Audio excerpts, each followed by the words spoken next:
बिस्मिल्लाहिर्रहमानिर्रहीम। वीडियो के शुरू में आप लोगों ने एक छोटा सा वीडियो क्लिप देखा जिसमें हाफिज़ साद हुसैन रिजवी साहब और हाफिज़ अनस हुसैन रिजवी साहब अल्लामा हादम हुसैन रिजवी साहब रहमतुल्लाह ताला अलैह के मज़ार मुबारक पर दरूद व सलाम पेश कर रहे हैं। लेकिन आज की इस वीडियो में जो चीज़ मैं आप लोगों को बताने जा रहा हूँ वो हाफिज़ साद हुसैन रिजवी साहब को पूरी दुनिया के मौजूदा मुसलमानों से जुदा करती है और इनको बड़ा एक सियासी लीडर बनाती है।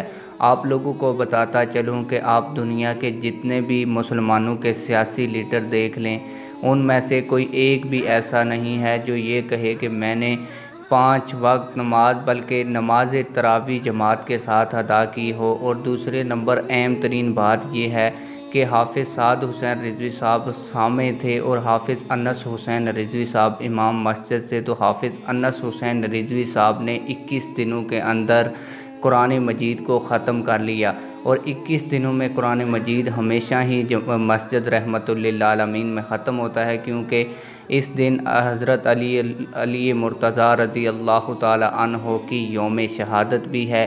और आप लोगों को बताता चलूँ कि हाफिज़ अनस हुसैन रिजवी साहब जब नमाज तरावी पढ़ाते थे तो पीछे जो सामे होते हैं सुनने वाले कुरान पाक, अगर कोई गलती वगैरह हो जाए तो वो मेंशन भी करते हैं वो हाफिज़ साद हुसैन रिजवी साहब थे। और हाफिज़ साद रिजवी साहब भी ऐसे पक्के हाफिज़ हैं कि वो ख़ुद भी नमाज तरावी में कुरान पाक पढ़ा सकते हैं। और ये जो इनकी क्वालिटी है वो किसी सियासी लीडर में पूरे अभी जो दुनिया के मुसलमान हैं इनमें किसी भी सियासी लीडर में मौजूद नहीं है। आप लोगों की इस हवाले से क्या राय है? कमेंट सेक्शन में अपनी राय का ज़रूर इजहार फरमाएं। मिलते हैं किसी और वीडियो में। अल्लाह हाफिज़।